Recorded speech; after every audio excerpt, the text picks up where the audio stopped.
Hello everyone, this is Sunil Jangde और physics educator. Welcome back to the channel. तो कैसे आप सब? आई होप सभी अच्छे होंगे, अच्छे से पढ़ रहे होंगे।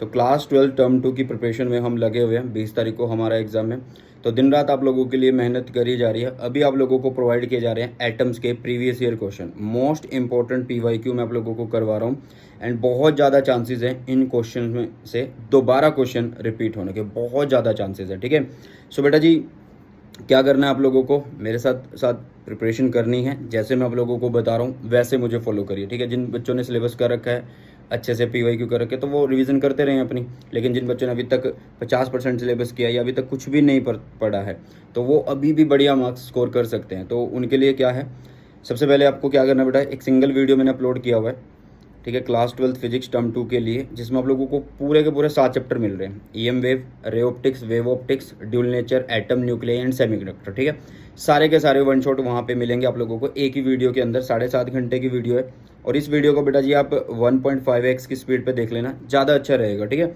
एक नहीं 2 बार देख लेना, सिलेबस हो जाएगा, बढ़िया वाली रिविजन हो जाएगी।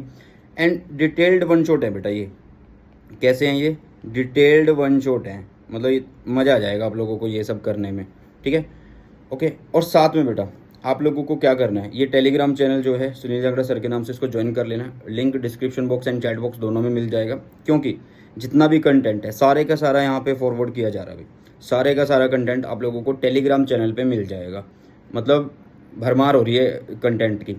एक वीडियो आती है, फिर उसका PDF आता है, फिर दूसरी वीडियो एकदम से, फिर उसका PDF, इस तरीके से चल रहा है। मतलब आप अगर 6 घंटे मेहनत करें तो मैं तुम्हारे लिए 12 घंटे मेहनत कर रहा हूँ भाई। ठीक है, तो साथ में बेटा मैंने आप लोगों को चीट नोट्स दिए हुए हैं। मतलब कंप्लीट फिजिक्स जो है वो सिर्फ 8 पेजेस के अंदर है। 8 नहीं बोलोगे आप, 7 बोलोगे, वो ज़्यादा अच्छा रहेगा। क्यों 7 बोलोगे? क्योंकि देखो जो एक पेज है वो टाइटल का है, तो बची 7 पेज के अंदर। मतलब 7 पेज के अंदर पूरी फिजिक्स आप लोगों को मिल रही है। एंड ये दी बेस्ट नोट्स हैं। पूरी यूट्यूब की गारंटी लेता हूँ मैं कि इस तरीके के चीट नोट्स आप लोगों को नहीं मिलने वाले, जो कि पूरे के पूरे डिटेल्ड हैं, जो कि पूरे के पूरे क्या हैं, डिटेल्ड हैं। एंड इनमें कोई भी चीज़ कट नहीं करी गई है, मतलब एक सिंगल लाइन तक नहीं काटी गई है। चाहे टॉपिक तो बड़ी दूर की बात है, मतलब सिंगल लाइन भी मिस नहीं करी है। सब कुछ इसके अंदर आप लोगों को मिलने वाला है। तो इन नोट्स को आप टेलीग्राम चैनल से ज्वाइन कर सकते हैं। और टेलीग्राम चैनल मैंने बता दिया है, सुनील जांगड़ा सर के नाम से बेटा। किस नाम से है? सुनील जांगड़ा सर के नाम से है। ओके, तो मज़ा आ जाएगा आप लोगों को पढ़ते हुए मेरे साथ। चलिए, तो क्वेश्चन से शुरू करते हैं, क्वेश्चन से शुरुआत करते हैं। सबसे पहला क्वेश्चन क्या है बेटा, which of the following statement is not correct according to Rutherford model. Rutherford का जो मॉडल था उनके अकॉर्डिंग कौन सी स्टेटमेंट इनमें से सही नहीं है? तो पढ़ लेते हैं एक बार स्टेटमेंट को। Most of the space inside an atom is empty, तो ये बात तो सही थी। The electron revolve around the nucleus under the influence of the coulomb force acting on them, ठीक है। Third, most part of the mass of the atom and its positive charge are concentrated at its centre. And last one is D, the stability of atom was established by the model. तो यहाँ पर देखो इन्होंने बोला क्या है, statement is not correct. जो statement correct नहीं है वो आप लोगों को बताना है। तो कौन सी करेक्ट नहीं है बेटा? सिंपल है D। सो D जो है वो इसका आंसर आ जाएगा। क्वेश्चन ज़्यादा पुराना नहीं है, 2020 के अंदर ये क्वेश्चन आया हुआ है। ठीक है, next, define the distance of closest approach and an alpha particle of kinetic energy K is bombarded on a thin gold foil. The distance of closest approach is R. What will be the distance of closest approach for an alpha particle of double the kinetic energy? ध्यान से सुनना, एक question के अंदर 2-3 चीज़ें पूछी गई हैं। 2 नंबर का क्वेश्चन है ये। कितने नंबर का? 2 नंबर का। दिल्ली 2017 में ये आया हुआ है।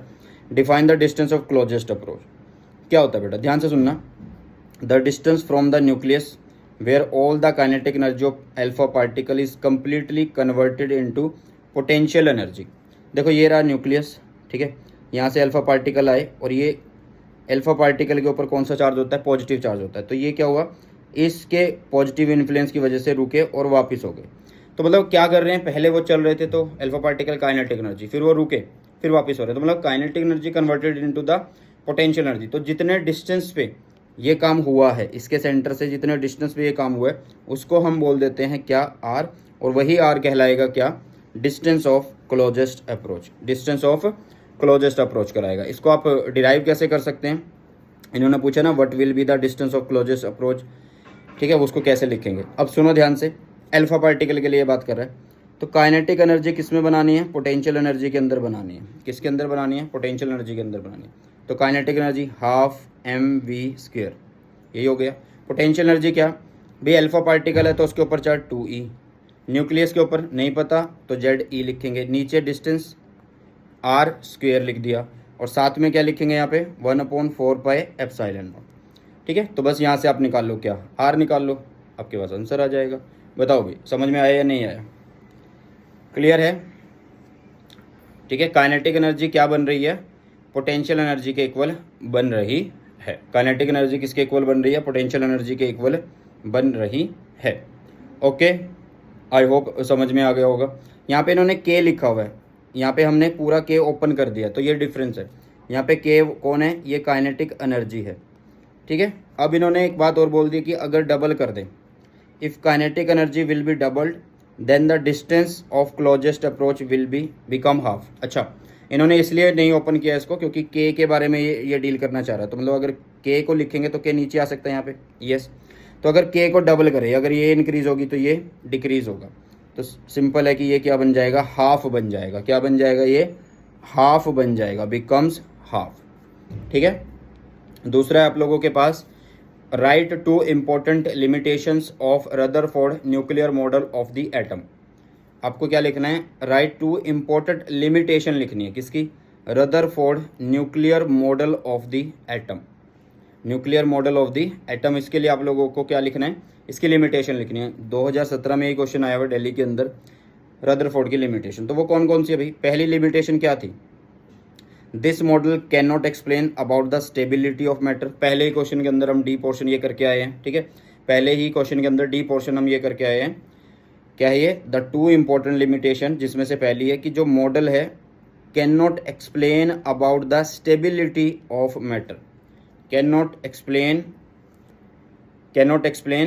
Stability of the matter. इस मॉडल ने बताया नहीं, मतलब जो एटम था उसकी स्टेबिलिटी के बारे में नहीं बता पाए। ओके, दूसरा, it can not explain the characteristics line spectra of atoms of different elements. ध्यान से सुनो, it can not explain the characteristics line spectra of atom of different element. मतलब अलग अलग एलिमेंट के लिए सिंपल सी बात है कि जो यहाँ पे स्पेक्ट्रम निकल रहा था, इसको डिफाइन नहीं कर पाए थे कि ये अलग अलग एलिमेंट के लिए किस तरीके का होगा, मतलब उसकी कोई रेंज नहीं सेट कर पाए, उसका कोई कलर, ये सब चीज़ें। तो इसके ये क्या थे भाई? इसके लिए ये इसके क्या थे? लिमिटेशन से। ये क्या थे? लिमिटेशन से। ओके, नेक्स्ट अगर हम बात करें नेक्स्ट क्वेश्चन की, जो कि 2020 में ही आया, क्या कहता है ये क्वेश्चन?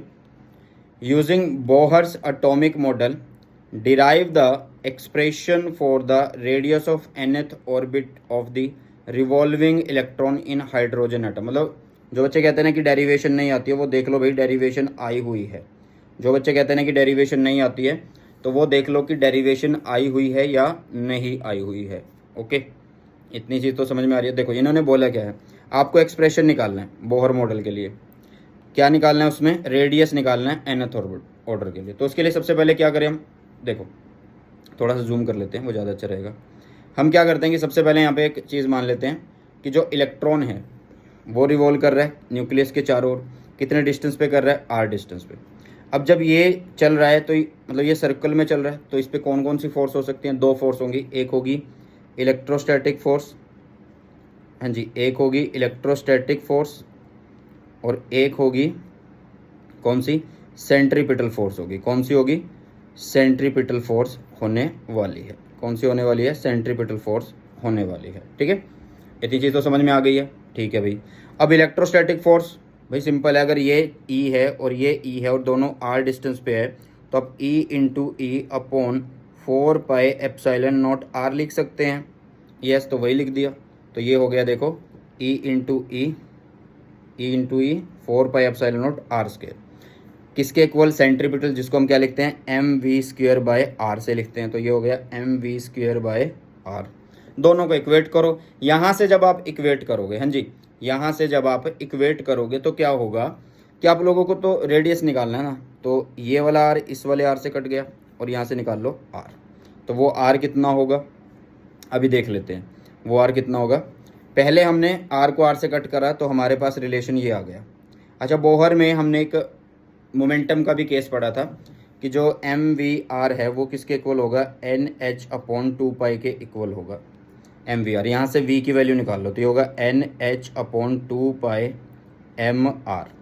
किसकी वैल्यू निकाल रहे हैं हम, ये वी की वैल्यू निकाल रहे हैं। क्यों निकाल रहे हैं, क्योंकि इस वी की वैल्यू को हम पुट करेंगे यहाँ पे वी स्क्वायर में। देखो ये पुट कर दिया, बाकी सारी चीज़ें वही की वही रखी, और जैसे जो चीज़ पुट करी और जो चीज़ कट हुई वो कट कर दी। आंसर आ गया हमारे पास कितना, एन का, ये रहा। अब इन्होंने किस ऑर्डर के लिए बोला था बेटा, इन्होंने किस ऑर्डर के लिए बोला था, एनथ के लिए बोला था।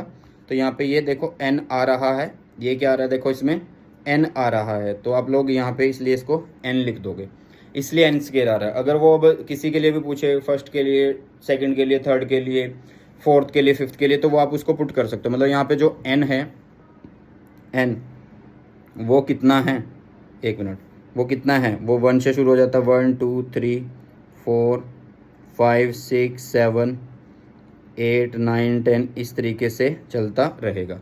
और ये क्या है, प्रिंसिपल क्वांटम नंबर है। क्या है ये, principal quantum number, principal quantum number है। ओके, आई होप समझ में आया होगा, आई होप समझ में आ गया होगा। ठीक है, आगे क्या बोल रहा है भाई, ये आगे भी सुन लेते हैं इसकी बात। बस यही था हमारे पास। तो इस क्वेश्चन के अंदर तो यही बात पूछी हुई थी कि रेडियस निकालो using atomic model, derive the expression for the radius of the nth orbit of the revolving electron in hydrogen atom 2020। Next question पढ़ते हैं 11वां। क्या कहता है, right short coming of Rutherford atomic model, explain how these were overcome by the postulate of Bohr's atomic model. ठीक है, चलो तो देख लेते हैं इस क्वेश्चन को भी। आसान क्वेश्चन है, ज़्यादा मुश्किल नहीं है। तो देखो भाई, लिमिटेशन की बात कर रहे हैं। लिमिटेशन क्या थी भाई, देखो यहाँ पे ये क्या है, पॉजिटिव, मतलब ये कौन है, न्यूक्लियस है, ये कौन है, न्यूक्लियस है, और ये कौन है, इलेक्ट्रॉन है। ये कौन है बेटा जी, इलेक्ट्रॉन है। ओके, तो यहाँ पे देखो लिमिटेशन ऑफ रदरफोर्ड मॉडल की बात कर रहे हैं, शॉर्ट कमिंग है ना। Rutherford's atomic model is inconsistent with the classical physics. According to electromagnetic theory, an electron is a charge particle. Electromagnetic theory क्या कहती है कि जो इलेक्ट्रॉन एक चार्ज पार्टिकल है, moving in the circular orbit around the nucleus and accelerating, so it should emit radiation continuously. कि जब वो सर्कल में घूमे और एक्सेलरेट हो, ठीक है, तो वो कॉन्टिन्यूसली रेडिएशन देगा। Thereby loss energy, radiation देगा तो एनर्जी का लॉस होगा। Due to this radius of the electron would decrease, थोड़ा सा बड़ा कर लेते हैं इसको, would decrease continuously and also the atom should then produce continuous spectrum। ध्यान से सुनना कि यहाँ पे क्या हो रहा है, रेडियस जो होगा इलेक्ट्रॉन का वो कंटिन्यूसली डिक्रीज होगा क्योंकि एनर्जी में लॉस होगा। ठीक है, and also the atom then produce continuous spectrum and ultimately electron will fall into the nucleus and atom will collapse in 10-8 second. मतलब 10-8 सेकेंड के अंदर इलेक्ट्रॉन घूम के और धीरे धीरे रेडियस खत्म होकर कोलैप्स हो जाता है। But the atom is fairly stable and it emit line spectrum. But atom तो फेयरली स्टेबल है और एमिट भी करता है स्पेक्ट्रम को, तो मतलब इसको एनर्जी फिर कहाँ से मिल रही होती है, इसको एनर्जी कहाँ से मिल रही होती है। एक तरह से ये लिमिटेशन थी। दूसरी क्या थी लिमिटेशन भाई, Rutherford's model is not able to explain the spectrum of even most simplest hydrogen spectrum. ठीक है, मतलब स्पेक्ट्रम के बारे में नहीं बता पाए थे। पहले वाले में स्टेबिलिटी और दूसरे वाले में स्पेक्ट्रम के बारे में नहीं बताया। अब जो बोहर्स के पोस्टुलेट थे उन्होंने कैसे इस चीज़ को ओवरकम किया, मतलब समझाया उन्होंने। देखिए कैसे समझाया, क्वांटम कंडीशन उन्होंने दी। क्वांटम कंडीशन क्या थी, of all the possible circular orbit allowed by the classical theory the electron are permitted to circulate only in those orbit. मतलब क्लासिकल थ्योरी के अकॉर्डिंग कि इलेक्ट्रॉन सिर्फ उसी ऑर्बिट में घूमेगा in which the angular momentum of electron is an integral multiple of h/2π। h is what, Planck's constant, 2π is a constant. ठीक है, तो हम लिख सकते हैं कि जो MVR होगा वो किसके इक्वल है, NH/2π है, NH/2π है। तो n की वैल्यू कितनी हुई, n की वैल्यू इज 1 2 3 4 5 6, इस तरीके से चलती जाने वाली है। ठीक है, हो गई। तो ये एक इन्होंने बात बोल दी। अच्छा, n कौन है यहाँ पे, प्रिंसिपल क्वांटम नंबर है, इसको बोला जाता है बोहर्स की क्वांटाइजेशन कंडीशन। दूसरी बात इन्होंने क्या बोली, स्टेशनरी ऑर्बिट की बात बोली इन्होंने। अब ये स्टेशनरी ऑर्बिट क्या है, ध्यान से सुनना। Stationery orbit while resolving in the permissible, मतलब रिवॉल्व करते हुए orbit, an electron does not radiate energy, मतलब जब वो किसी ऑर्बिट में मूव कर रहा हो ना और रेडिएशन ना दे रहा हो, दीज नॉन रेडिएटिंग ऑर्बिट, मतलब उस ऑर्बिट को बोला जाएगा स्टेशनरी ऑर्बिट। अच्छा, फ्रीक्वेंसी कंडीशन भी दी इन्होंने। फ्रीक्वेंसी कंडीशन ये थी कि जब इलेक्ट्रॉन लोअर से हायर लेवल पे जाएगा तो एनर्जी एब्जॉर्ब करता है, वो क्या करता है, एनर्जी एब्जॉर्ब करता है, और हायर से लोअर पे जाता है तो एनर्जी देता है, रेडिएशन निकालता है, जंप करता है फ्रॉम हायर टू लोअर और from a lower to a higher, तो एनर्जी इस तरीके से दी जाती है, ई आई माइनस ई एफ। यहाँ पर जो ई आई है वो ज़्यादा है, ई आई ज़्यादा नहीं, आप ऐसे बोलो, यहाँ पे जो ई आई है उसके लिए जो एन आई होगा इनिशियल वो ज़्यादा होगा एज़ कम्पेयर टू फाइनल। ठीक है, तो फ्रीक्वेंसी, म्यू को फ्रीक्वेंसी बोलते हैं, ई आई को एंड ई एफ को एनर्जी बोलते हैं। ये सब चीज़ें तो हमने पढ़ी रखी हैं। ठीक है, चलिए, आई होप कि ये चीज़ समझ में आ गई है एंड लिमिटेशन भी सही से समझ में आ गई होगी। आगे बढ़ते हैं। नेक्स्ट क्या कहते हैं, next state Bohr's quantization condition of angular momentum. अभी करके आए हम, क्या था इसके अंदर, M V R is equal to N H upon 2 pi. हाँ जी, M V R is equal to N H upon 2 pi. Delhi 2019 के अंदर ये क्वेश्चन आया, कैलकुलेट द शॉर्टेस्ट वेवलेंथ। इस टाइप के क्वेश्चन ज़्यादा देखने को मिलेंगे, वेरी इंपॉर्टेंट है ये। क्या है बेटा जी, ये वेरी इंपॉर्टेंट है। ठीक है, वेरी इंपॉर्टेंट है। क्या बोल रहा है, ध्यान से सुनना। कैलकुलेट करना आप लोगों को शॉर्टेस्ट वेवलेंथ, हाँ जी, कैलकुलेट करना आप लोगों को shortest wavelength of the Brackett series.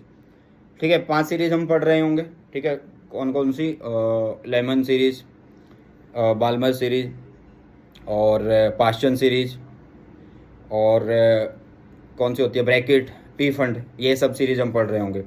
And state to which part of the electromagnetic spectrum does it belong. मतलब आप लोगों को क्या करना है, एक तो शॉर्टेस्ट वेवलेंथ निकालनी है। क्या निकालनी है, शॉर्टेस्ट वेवलेंथ निकालनी है, और बताना है कि विच part of the electromagnetic spectrum ये बिलोंग करता है। ठीक है, तो देख लो यहाँ पे देखो, Bohr quantization condition, Bohr's quantization condition, ये तो हमने बताई दी है, तो इसको मैं बार बार नहीं बताऊंगा। एन की वैल्यू भी बता दी है, एन कितना होगा 1 2 3 इस तरीके से, तो ये पहली बात बताने की जरूरत नहीं है। अच्छा, अब देखो ध्यान से, शॉर्टेस्ट वेवलेंथ निकालनी है ब्रैकेट सीरीज की। देखो जो फॉर्मूला होता है वो कैसे गिवन होता है, फॉर्मूला होता है 1/λ। यहाँ पे आर की वैल्यू इज़ 1.097 इंटू 10⁻⁷ था, इंटू 10⁻⁷, और यहाँ पे कौन है 1 अपॉन, देखो शॉर्टेस्ट वेवलेंथ है, शॉर्टेस्ट वेवलेंथ के लिए अब क्या होगा यहाँ पे, एफ फाइनल मतलब कितनी होनी चाहिए, 4 होनी चाहिए। देखो कितनी भाई, कितनी सीरीज थी, 1 मिनट रुको, लाइमन सीरीज, ठीक है, और उसके बाद बाल्मर, उसके बाद कौन सी थी, पास्चन, उसके बाद ब्रैकेट। ठीक है, तो यहाँ पे क्या होगा, आपके पास जो एन आई है वो एक तरीके से, मतलब जो फाइनल वाला है एक तरीके से, वो कितना होगा, वो 4 शुरू होता है ना, कितना शुरू होता है 4, और बाकी इन्फिनिटी तक। शॉर्टेस्ट जा रहे हैं तो इसको इन्फिनिटी लिख लेंगे, शॉर्टेस्ट के लिए जा रहे हैं तो इसको इन्फिनिटी लिखेंगे। तो ब्रैकेट में होगा यहाँ पे 4 से शुरू, तो ये 4² होगा, माइनस इन्फिनिटी हुआ, शॉर्टेस्ट था, तो इसको सॉल्व कर लीजिएगा, आंसर आएगा। आंसर क्या है वो आप लोग देख सकते हैं। अब ये जो ये रेंज है, ये वेवलेंथ, इलेक्ट्रोमैग्नेटिक स्पेक्ट्रम आप लोगों ने पढ़ा था, 7 वेव होती थी, तो उसमें किस रेंज से लाई करती है ये, तो ये लाई करती है भाई इंफ्रा रेड रीजन से। किससे लाई करती है, इंफ्रा रेड रीजन से लाई करती है। समझ में आया या नहीं, समझ में आया भाई, ठीक है। ये कौन है, एक तरीके से यहाँ पे ये फाइनल हो रहा है ना, n f minus n initial, उसका स्क्वायर, क्लियर। और फाइनल ये कितना था, फाइनल ये आप देख लो कितना बनेगा ये, मतलब ब्रैकेट के लिए तो 4 होता ही है, और शॉर्टेस्ट बोल रहे हैं तो इन्फिनिटी हम लिख देंगे, ठीक है। चलो नेक्स्ट है एक और क्वेश्चन। अच्छा, इसमें और कुछ तो नहीं पूछा हो ना, कुछ रह ना जाए, ऐसा ना हो, कुछ नहीं रहा। चलो, इन the ground state of hydrogen atom, ground state of hydrogen atom की बात कर रहा है, it's Bohr radius is given भाई, मतलब सिंपल सी बात है कि n इज इक्वल टू 1 पे R1 जो दिया हुआ है वो 5.3 इंटू 10⁻⁻11 मीटर दिया हुआ है। The atom is excited such that the radius becomes this. अब रेडियस बन गया भाई ये into 10⁻⁻1 metre. Find the value of the principal quantum number. अरे भाई एक रिलेशन हमें तो पता है ना, देखो जो रेडियस था अभी हम निकाल के आए थे, एक मिनट पीछे देख लेते हैं। यहाँ पे देखो जो आर है वो क्या है, डायरेक्टली प्रोपोर्शनल एन स्क्वायर के है। तो इसका मतलब हम यही फॉर्मूला यूज़ कर लें, यही फॉर्मूला यूज़ कर लेते हैं। तो यहाँ पे होगा जो आर है वो डायरेक्टली प्रोपोर्शनल एन स्क्वायर है। अब जिसका रेडियस निकालना है उसके लिए हमें एन पता नहीं है, तो डायरेक्टली प्रोपोर्शनल एन स्क्वायर के नीचे फर्स्ट वाले के लिए उसने खुद बोल दिया है, तो वो दिया हुआ है एन वन। ठीक है, तो फर्स्ट वाला कौन है, फर्स्ट वाला तो भाई ये रहा, ये रहा, तो इसको नीचे लिख देंगे। एन के लिए ये रहा क्योंकि इसके लिए हमें प्रिंसिपल क्वांटम नंबर नहीं पता, तो वो वैल्यूज़ रखी दोनों, एन स्क्वायर बाय 1 हुआ, क्रॉस मल्टीप्लाई किया, एन स्क्वायर की वैल्यू आ गई और वो कितनी आई, 2 आ गई। कितनी आई, 2 आ गई। तो ये होता तरीका आप लोगों के पास प्रिंसिपल क्वांटम नंबर निकालने का। क्या निकालने का, प्रिंसिपल क्वांटम नंबर निकालने का। अब बारी है किसकी, the total energy of the atom in this excited state, मतलब इस स्टेट में। अब बेटा देखो n इज इक्वल टू 2 आया है, हमारे पास एक फॉर्मूला होता है En minus 13.6 electron volt by में n का स्क्वायर। तो नीचे 2 का स्क्वायर कर देंगे, 4 बनेगा और ये आ जाएगी value is minus 3.4 electron volt. कितना आएगा, माइनस 3.4 इलेक्ट्रॉन वोल्ट आ जाएगी। ओके, तो ये हो गया 70। नेक्स्ट क्या कहता है, next a hydrogen atom initially in the ground state absorb a photon, मतलब एब्जॉर्ब करता है, which excite it to the n is equal to 4 level, estimate the frequency of the photon. तो भाई सिंपल सी बात है, सुनो ध्यान से। हाइड्रोजन एटम कहाँ पे है, इनिशियली ग्राउंड स्टेट में है, एब्जॉर्ब करता है एक फोटोन और इसको एक्साइट कर देता है n इज इक्वल टू 1, मतलब ग्राउंड स्टेट 1 होगा ना, और n इज इक्वल टू 4 दे रखा है। तो बस इससे हो जाएगा हमारा काम। कैसे होगा देखो, सुनो ध्यान से। Energy of hydrogen atom in nth state हम ऐसे लिखते हैं, यस। ठीक है, अगर मैं इस एनर्जी को लिखना चाहूँ, देखो इन्होंने बोला है कि पहले तो ग्राउंड स्टेट में है, कहाँ पे है, पहले ग्राउंड स्टेट में और फिर कहाँ जा रहा है, एक्साइटेड स्टेट पे जा रहा है, और वो कितनी है, n इज इक्वल टू 4 पे है। तो क्या मैं ये लिख सकता हूँ according to the question, according to the question first से वहाँ पे जा रहे हैं, फोर्थ पे जा रहे हैं। ठीक है, और वो क्या था, फोर्थ मतलब बड़े में से छोटा माइनस करना होता हमें, वो हम लिख के आए थे, तो ये एनर्जी होगी। ठीक है, तो सबसे पहले मैंने क्या किया, E4 लिखा, तो उसके लिए मैं माइनस 13.6 अपॉन में 4 का स्क्वायर लिखूंगा, यस। इसी तरह का 1 के लिए क्या लिखूंगा, माइनस 13.6 अपॉन 1 का स्क्वायर लिखूंगा। तो इन दोनों वैल्यू को मैंने यहाँ पे पुट किया, और जैसे ही पुट किया तो मेरे पास यहाँ पे h फ्रिक्वेंसी की वैल्यू आ रही है, ये वाली। अब इस h को मैंने नीचे भेज दिया, तो मैंने ये नीचे भेज दिया भाई, यहाँ पे आ गया ये। जैसे ही नीचे भेजा तो आप लोगों के पास आंसर हुआ दिस, तो ये फ्रिक्वेंसी आ गई। अरे भाई सिंपल है, देखो E इज इक्वल टू क्या आ रहा है, E4 माइनस E1 आ रहा है, तो इसको कैलकुलेट कर लिया। यहाँ से कौन है, E का मतलब h frequency, E4 minus 1 frequency निकालनी है, तो E4 minus E1 by h कर दूंगा ना, ज़्यादा सिंपल हो जाएगा। क्या हो जाएगा, ज़्यादा सिंपल हो जाएगा। ठीक है, चलो नेक्स्ट क्या कह रहा है ये, नेक्स्ट बोल रहा है, सुनना, the radius of the innermost electron orbit of a hydrogen atom is this. Innermost मतलब बिल्कुल ग्राउंड की बात कर रहा है वो। Calculate its radius in n is equal to 3 orbit. ये बहुत आसान है, जैसे पहले करके आए हैं कि r डायरेक्टली प्रोपोर्शनल n का स्क्वायर करा, तो n दे रखा है कितना, 3, तो 3 का स्क्वायर हो गया। इनर मोस्ट मतलब बिल्कुल ग्राउंड की बात कर रहे हैं, तो इनर मोस्ट का जो रेडियस होगा वो कितना होता है, वो दिया हुआ है 5.3 इंटू 10⁻⁻⁹। तो देखो अगर हम क्रॉस मल्टीप्लाई करें तो हमें मिलेगा R3 is equal to nR1। अरे भाई सिंपल है ना, देखो R directly proportional n square होता है, तो एक के लिए उन्होंने अभी दिया नहीं है, रेडियस निकालना है, बट उसके लिए प्रिंसिपल क्वांटम नंबर दिया है। दूसरा इनर मोस्ट है, तो इनर मोस्ट के लिए रेडियस दिया हुआ है 5.3 इंटू 10⁻⁻11, और उसके लिए इनर मोस्ट है तो n इज इक्वल टू 1 होगा, क्रॉस मल्टीप्लाई करना, बस आंसर आ जाएगा। बताओ इसमें क्या था, आगे क्या पूछा गया है इसके अंदर, आगे पूछ रहा है the total energy of electron in the first excited state of the hydrogen atom is this. पहले स्टेट के अंदर, फर्स्ट एक्साइटेड स्टेट मतलब n इज इक्वल टू 2 की बात कर रहा है वो, किसकी बात कर रहा है, n इज इक्वल टू 2 की। काइनेटिक एनर्जी बतानी है। अगर आप लोगों को काइनेटिक एनर्जी एंड E का रिलेशन पता है तो आप डायरेक्ट कर दोगे। क्या, काइनेटिक एनर्जी हमेशा पॉजिटिव होती है, जो टोटल एनर्जी उसको पॉजिटिव कर दो, तो जो ये आ गया सीधा सा आंसर भाई। E is equal to minus 13.4 electron volt दिया, अगर मैं इसको पॉजिटिव कर दूँ ना तो काइनेटिक एनर्जी लिखी जाएगी। ये सिंपल है। ओके, अच्छा दूसरा क्या है, potential energy in this state. तो पोटेंशियल एनर्जी क्या होगी भाई, पोटेंशियल एनर्जी का क्या रिलेशन होता है, पोटेंशियल एनर्जी जो होती है वो टोटल एनर्जी का 2 टाइम्स होती है, तो 6.8 इलेक्ट्रॉन वोल्ट आ गया। कितना आ गया, 6.8 इलेक्ट्रॉन वोल्ट आ गया, मतलब डबल कर देंगे उसको। ध्यान से सुनो एक रिलेशन, कि टोटल एनर्जी है तो काइनेटिक एनर्जी के साथ सीधा सा रिलेशन है कि काइनेटिक एनर्जी पॉजिटिव होती है, मतलब ई ही होगी बट पॉजिटिव में होगी। पोटेंशियल एनर्जी जो हमारी टोटल एनर्जी उसका डबल होगी, तो वो डबल कर दिया। ठीक है, चलो नेक्स्ट है the short wavelength limit for the Lyman series.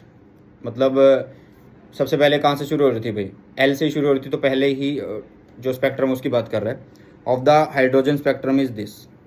मतलब इन्होंने वेवलेंथ दे दी है, शॉर्टेस्ट वेवलेंथ दे दी है, एक minute, the short wavelength limit दी है, ठीक है, for the Lyman series of the hydrogen spectrum is this, calculate the short wavelength limit for the Balmer series बोल रहा है। किस सीरीज के लिए बोल रहा है भाई, बाल्मर सीरीज के लिए।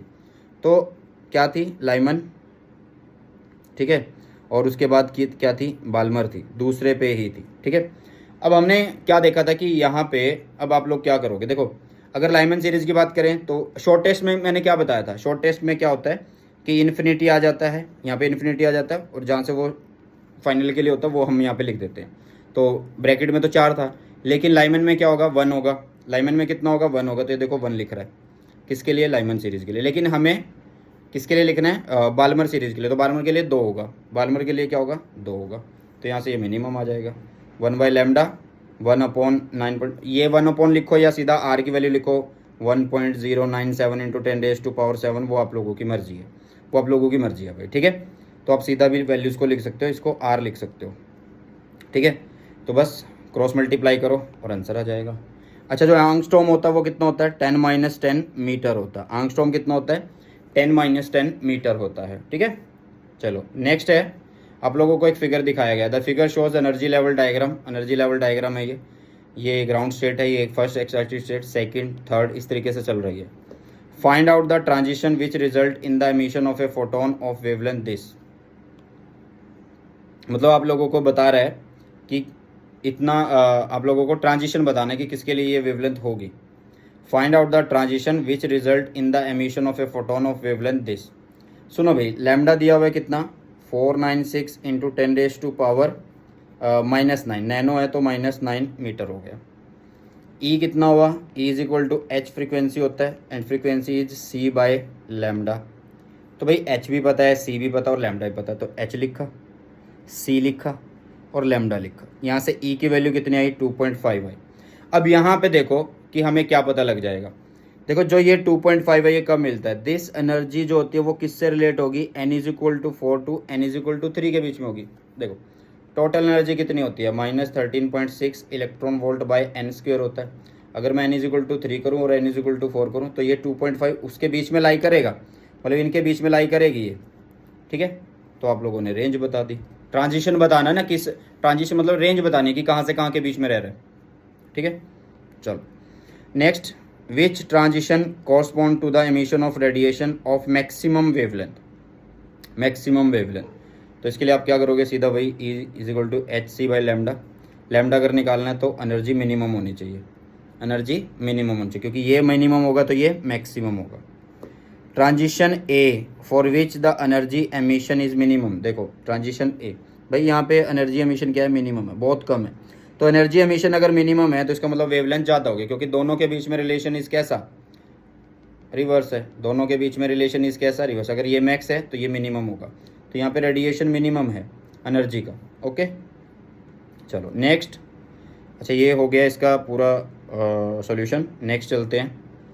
नेक्स्ट क्या कहता है, right रेडबर्ग्स formula for wavelength of spectral line of hydrogen spectrum. मतलब फॉर्मूला लिखना है तो वो लिख दिया भाई। फॉर्मूला क्या होता है, 1/λ r 1/n1 का स्क्वायर माइनस 1/n2 का स्क्वायर।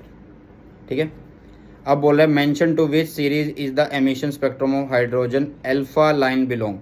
ये याद कर लेना, बहुत ज़्यादा ज़रूरी है भाई, ये याद कर लेना, ये बहुत ज़्यादा ज़रूरी है कि जो अल्फा लाइन है एमिशन ऑफ स्पेक्ट्रम हाइड्रोजन, वो अल्फा लाइन किस में बिलोंग करता है। तो वो सिंपल है, किस में करेगा, ये बाल्मर सीरीज से बिलोंग करता है। किससे करता है, बाल्मर सीरीज से बिलोंग करता है। ओके, चलो तो आई होप कि इतनी चीज़ें आप लोगों को अच्छे से समझ में आ गई है। और ये था हमारे पास 39 2019। 2015 फॉरन वाले क्वेश्चन करते हैं। इन्होंने बोला है क्या, इन्होंने बोला है using Rydberg's formula calculate the longest wavelength. अब लॉन्गेस्ट वेवलेंथ की बात होगी, पहले मिनिमम वेवलेंथ हमने निकाली है, belonging to Lyman and Balmer series of hydrogen spectrum in which region these transition lie. देखो बेटा, क्वेश्चन आपको या तो मिनिमम वेवलेंथ पे आ रहा होगा या मैक्सिमम पे आ रहा होगा, तो ये लॉन्गेस्ट मैक्सिमम वाले की बात कर लेते हैं एक बार, ठीक है। देखो अब इन्होंने कौन सी सीरीज़ के लिए बोला है, एक तो बोला है लाइमन सीरीज़ के लिए और दूसरा बोला इन्होंने बाल्मर सीरीज़ के लिए, ठीक है। तो यहाँ पर देखो कि जो लाइमन सीरीज़ है, जब भी लॉन्गेस्ट आ रहा होगा, जब भी लॉन्गेस्ट आ रहा होगा, इसके केस में जो इन्फिनिटी वाला पोर्शन होता था वो हटा दो। देखो लाइमन सीरीज में क्या होगा, ये तो 1 ही रहेगा। बाल्मर सीरीज है उसमें ये भी 2 रहेगा। यहाँ पे हम मिनिमम में इन्फिनिटी लिख रहे होते थे, मिनिमम में इन्फिनिटी लिख रहे होते थे, बट अब क्या होगा, बस नेक्स्ट वाला लिखना, 1 के बाद 2, भाई 2 के बाद 3, सिंपल। तो वही है फॉर्मूला, 1 बाई लैम्डा मैक्स, यहाँ पे हो गया r, और ये 1 by n f minus n initial का स्क्वायर। वही आता था ना कि वही 1 बाय लैम्डा, मैं थोड़ा सा इसको ऐसे कर लेता हूँ, 1 by lambda r 1 upon n f square minus 1 upon n i square, ठीक है। कहाँ से आ रही है, वो 2 से आ रही है, इस तरीके से, ठीक है। तो दोनों के लिए हम लिख देंगे। जब दोनों के लिए लिखेंगे तो हम कैलकुलेट कर लेंगे मैक्सिमम किसके लिए, लाइमन के लिए, और कैलकुलेट कर लेंगे मैक्सिमम किसके लिए, बार्मर के लिए। तो लाइमन के लिए जो सीरीज होती है वो अल्ट्रा वोलेट रीजन से होगी, किससे होगी, अल्ट्रा वोलेट रीजन से होगी। और बाल्मर सीरीज जो होगी वो किससे होगी, विजिबल रीजन से होगी। भाई किससे होगी, वो विजिबल रीजन से होगी। आई होप समझ में आया होगा इतनी चीज़ें, ठीक है। तो ये हो गया आप लोगों के पास क्वेश्चन नंबर 40। नेक्स्ट बढ़ते हैं बेटा, एक मिनट, बस खत्म होने वाले हैं, सारे के सारे इंपॉर्टेंट क्वेश्चन हो जाएंगे, सो डोंट वरी। अब आप लोगों को बोला है using Rydberg's formula calculate the longest wavelength belonging to Lyman and Balmer. ये तो कर दिया ना हमने, ये तो कर दिया ना, हाँ ये कर दिया भाई। 39 हो गया, 40 हो गया, 40 हो गया, अरे रिपीटेड है ये, सो सॉरी, ये क्वेश्चन रिपीटेड है, ये रिपीटेड है भाई, इसको 2 बार लिख दिया गया, सॉरी फाइल में बन गया ये 2 बार, कोई बात नहीं। नेक्स्ट देखिएगा, नेक्स्ट देखिएगा, मज़ा आ जाएगा आप लोगों को ये क्वेश्चन करके। Obtain the expression for the ratio of the de Broglie wavelength associated with the electron orbiting in the second and the third excited state of the hydrogen atom 2019। इस टाइप का क्वेश्चन ज़्यादा देखने को मिलता है। देखो de Broglie hypothesis क्या कहता है, आप लोगों को एक नया फॉर्मूला जानने को मिलेगा कि जो डी ब्रोगली हाइपोथेसिस है वो क्या कहता है कि जो आप लोगों के पास एन लैम्डा है वो कैसे लिखा जाएगा, 2 pi R N N lambda N, ठीक है। मतलब एन प्रिंसिपल क्वांटम नंबर के लिए बात हो रही है, ध्यान से सुनो, 2 pi R N is equal to N lambda N. तो लैम्डा एन अगर मैं यहाँ से निकालूँ तो ये क्या होगा, 2 पाई रेडियस आएगा किसी भी प्रिंसिपल क्वांटम नंबर के लिए और नीचे आ जाएगा एन, ठीक है। तो 2 पाई एन और नीचे हो गया आप लोगों के पास 0.29 एंगस्ट्रॉम।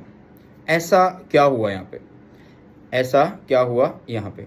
तो हम यहाँ पे क्या कर रहे हैं बेटा, ध्यान से सुनिएगा, हम यहाँ पे क्या कर रहे हैं, देखो अगर हम आर एन की बात करें, आर एन की बात करें तो वो होता है एन स्क्वायर 0.29 एंगस्ट्रॉम, ये तो सबको पता है। अगर मैं इसको अब यहाँ पे पुट करूँगा, अगर मैं इसको अब यहाँ पे पुट करूँगा इसको यहाँ पे, तो एन स्क्वायर जो है नीचे वाले एन से कट जाएगा, यस, और बाकी बचा जो है वो यहाँ पे आ जाएगा, ठीक है जी, ये यहाँ पे आ गया, ओके। अब उसके बाद देखो इसका मतलब जो लैम्डा बना आप लोगों के पास वो बना 2 पाई एन इंटू 5 इंटू 0.29 एंगस्ट्रॉम, ये बना ना, ठीक है। अब वो किस किस के लिए बोल रहा है भाई, एन इज इक्वल टू 2 के लिए बात कर रहा है। Calculate de Broglie wavelength of the electron orbiting in n is equal to 2 state of the hydrogen atom, ठीक है। तो एन इज इक्वल टू, एक मिनट रुको, calculate the de Broglie wavelength, अरे अरे क्वेश्चन मैंने गलत पढ़ लिया ना, ये वाला क्वेश्चन नहीं है ना, ये वाला क्वेश्चन नहीं है, ये वाला क्वेश्चन है, क्वेश्चन ये वाला 52 वाला क्वेश्चन है, ये वाला। इसमें बोला है सेकंड एंड थर्ड, तो सेकंड और थर्ड के लिए करेंगे भाई, ठीक है। किसके लिए करेंगे, सेकंड एंड थर्ड। एक minute, associated with the electron orbiting in the second and third excited state. Second and third excited state है, सेकंड का मतलब समझ रहे हो, तो वहाँ पे एन की वैल्यू 3, सेकंड का मतलब है एन की वैल्यू 3, और थर्ड का मतलब एन की वैल्यू वहाँ पे कितनी है, 4। तो ये फॉर्मूला है एन के लिए, तो एन एक बार 3 रखो, एक बार एन कितना रखो, 4 रखो, तो एन लैम्डा 3 लैम्डा 4, दोनों ऊपर से ये कट ये कट ये कट, तो 3/4 आ गया आंसर। λ/3 λ/4। डी ब्रोगली हाइपोथेसिस का फॉर्मूला याद रखना है कि लैम्डा एन जो होगा वो 2πr/n होगा यहाँ पे, बस इतना याद रख लेना, सब कुछ हो जाएगा आपका, ठीक है। नेक्स्ट आप लोगों के लिए क्या, काइनेटिक, अरे एक मिनट रुको, क्वेश्चन तो पढ़ लें। ये रहा भाई क्वेश्चन 2016 के अंदर आया, ये क्वेश्चन 2016 के अंदर क्वेश्चन आया। Calculate the de Broglie wavelength of the electron orbiting in the n is equal to 2, मतलब n इज इक्वल टू 2 दिया हुआ स्टेट ऑफ हाइड्रोजन एटम, आपको डी ब्रोगली निकालनी है। क्या निकालनी है, डी ब्रोगली वेवलेंथ निकालनी है। तो कैसे निकालेंगे, देखो भाई ध्यान से सुनिएगा।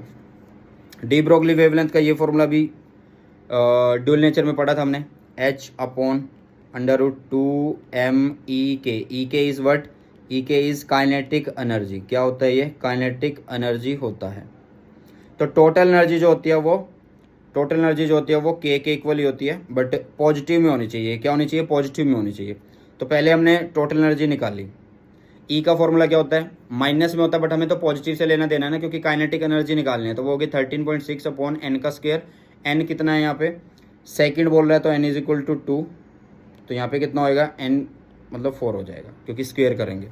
तो जैसे हमने निकाला काइनेटिक एनर्जी, तो वो बन गई ये काइनेटिक एनर्जी। अब डी ब्रोगली वेवलेंथ में इस काइनेटिक एनर्जी को पुट कर दिया। बाकी तो कैलकुलेशन है बेटा, और कैलकुलेशन में अगर करवाने बैठूंगा तो सीधा ये वीडियो एक, जैसे अभी 40 मिनट की है, 40 मिनट में तुम्हें कंटेंट दे रहा हूँ, तुम्हें अच्छे से आ रहा है, ठीक है। अगर मैं हर एक कैलकुलेशन करवा दूंगा तो तुम्हें क्या करेगा, जो 40 मिनट की वीडियो है वो 70-80 मिनट पे पहुँच जाती है, ठीक है, क्योंकि मैं टाइम पास नहीं कर रहा हूँ, तुम्हें कंटेंट दे रहा हूँ बढ़िया वाला, ठीक है। तो इस तरीके से आप काइनेटिक एनर्जी निकाल सकते हैं। नेक्स्ट आप लोगों के पास, next and last, an electron is revolving around the nucleus with a constant speed दे रखी है। Find the de Broglie wavelength associated with it. अरे भाई डी ब्रोगली वेवलेंथ H/P भी होता है, ठीक है। आप लोगों को स्पीड दे दी है, ये रही। लैम्डा क्या है, H/P। P क्या होगा, मास इनटू वेलोसिटी। तो मास कौन, इलेक्ट्रॉन, तो इलेक्ट्रॉन का मास लिख देंगे यहाँ पे, क्या होगा, मास ऑफ इलेक्ट्रॉन। तो वो कितना होता है, 9.1 × 10⁻⁻31। तो लिख दिया यहाँ पे P, मास ऑफ इलेक्ट्रॉन कितना है, 9.1 × 10⁻⁻31। और ये क्या है, साथ में V दे रखा है, ये 2.2 × 10⁸ मीटर पर सेकेंड। तो P की वैल्यू हो गई। तो lambda is equal to H कितना है, 6.63 10⁻34 9.1 × 10⁻31 × 2.2 10⁸ मीटर पर सेकेंड। सिर्फ कैलकुलेशन है बाकी, तो कैलकुलेशन है बाकी, और आंसर आ जाएगा कितना, 3.3 × 10⁻12 मीटर। तो बेटा किस तरीके के क्वेश्चन दिखेंगे, एक तो आप लोगों को बोहर के लिमिटेशन दिखेंगी, नहीं बोहर की नहीं, बोहर के पोस्टुलेट, रदरफोर्ड के लिमिटेशन, और longest wavelength, minimum wavelength, frequency निकालना, ट्रांजिशन होते हुए प्रिंसिपल क्वांटम नंबर निकालना, डी ब्रोगली हाइपोथेसिस के लिए मिनिमम और मैक्सिमम वेवलेंथ निकालना, ठीक है। इस तरीके से आप लोग कर सकते हैं भाई, ठीक है। तो ये थे आज के प्रीवियस ईयर क्वेश्चन, मतलब इस चैप्टर के प्रीवियस ईयर क्वेश्चन, जो कि सफिशेंट आप लोगों के लिए, ठीक है, सफिशेंट हैं आप लोगों के लिए। और बाकी मैं आप लोगों को यही बोलूँगा, अगर किसी का सिलेबस नहीं हुआ अभी तक, तो इस वीडियो को, एक वीडियो को देखो बेटा, रोज़ आधा देख लो, वो ज़्यादा रहेगा, क्योंकि मतलब वो ज़्यादा सही रहेगा। और 20 तारीख को पेपर है, तो आराम से हो जाएगा आप लोगों का, ठीक है। क्लास 12 फिजिक्स पूरे का पूरा इसमें मैंने डाला हुआ है, पूरे का पूरा फिजिक्स इसके अंदर डाला हुआ है। देखो आपके कितने चैप्टर हैं भाई, आपके चैप्टर हैं कितने, 7 चैप्टर हैं। EM वेव है, ठीक है, रे ऑप्टिक्स है, वेव ऑप्टिक्स है, ठीक है, और ड्यूल नेचर है, एटम है, न्यूक्लियाई है, क्या है, न्यूक्लियाई, और साथ में सेमी कंडक्टर है, क्या है, साथ में सेमी कंडक्टर है। तो यहाँ पे क्या हो रहा है, आप लोगों के पास सारे के सारे एक ही जगह पे मिल रहे हैं। 7.5 घंटे की वीडियो है, 1.5x स्पीड पे देख लेना, फ़ायदा आप लोगों का हो जाएगा। कितने देर के देखना है बेटा, मतलब किस स्पीड पे देखना, 1.5x पे देख लेना, मज़ा आ जाएगा। सारे के सारे चैप्टर इन डिटेल पूरे हो जाएंगे आप लोगों के। इस टेलीग्राम चैनल को ज्वाइन कर लेना, सारे का सारा कंटेंट इस टेलीग्राम चैनल में मैं आप लोगों को अपलोड करवा दूंगा, दे दूंगा, ठीक है। साथ में बेटा मैंने प्रोवाइड किया आप लोगों को चीट नोट्स, ठीक है। What is cheat notes, in cheat notes में क्या है, खास बात क्या है, पूरी की पूरी फिजिक्स, कंप्लीट फिजिक्स जो है बेटा टर्म 2 की, वो 8 पेजेस के अंदर है, सिर्फ और सिर्फ 8 पेज, जिसमें से एक पेज आपका टाइटल का है, लगभग मतलब 7 पेज। और सबसे बड़ी खास बात, पूरे यूट्यूब पे इस तरीके के चीट नोट्स आप लोगों को नहीं मिलने वाले, जिसमें पूरे का पूरा सिलेबस कवर किया गया है, एक सिंगल लाइन तक नहीं छोड़ी, एक सिंगल फॉर्मूला तक नहीं छोड़ा भाई। मतलब कोई कहते हैं ना इसमें से ये टॉपिक छोड़ दिया है, हाँ जो कोर्स में या सिलेबस में नहीं है वो तो चलो डिलीट कर दिया हमने, वो नहीं डाला है। हाँ अगर कोई टॉपिक आ जाए और उसमें से कोई लाइन है तो वो लाइन लिखी गई है इसके अंदर जो हमारे काम की है, ये नहीं कि बस बिना बात के नोट्स को छोटा करने के लिए काम करा दिया भाई, नहीं, सब कुछ इसके अंदर मिलेगा। डिटेल्ड मतलब डिटेल वन शॉट है और डिटेल नोट्स आप लोगों के लिए, ठीक है, मज़ा आ जाएगा आप लोगों को। चलो तो ये थे आप लोगों के प्रीवियस ईयर क्वेश्चन। इसकी जो PDF है वो आपको टेलीग्राम चैनल पे मिल जाएगी। टेलीग्राम चैनल सुनील लंगड़ा सर के नाम से, link description box chat box दोनों मिल जाएगा। और किस तरीके की वीडियो चाहते हो बेटा कमेंट सेक्शन में आप बता सकते हो, किन टॉपिक्स में प्रॉब्लम आ रही है वो भी बता सकते हो। एंड दिन रात मैं आप लोगों के साथ हूँ, 20 तारीख तक मतलब बढ़िया वाली प्रिपरेशन करने वाले हैं, फोड़ने वाले हैं भाई इस एग्जाम को, ठीक है। चलिए इसी के साथ इस वीडियो सेशन को करते हैं समाप्त, मिलते हैं जल्दी से हमारे नए सेशन में। आई होप ये सेशन आप लोगों को अच्छा लगा। सो बाय बाय, टेक केयर, जय हिंद, वंदे मातरम।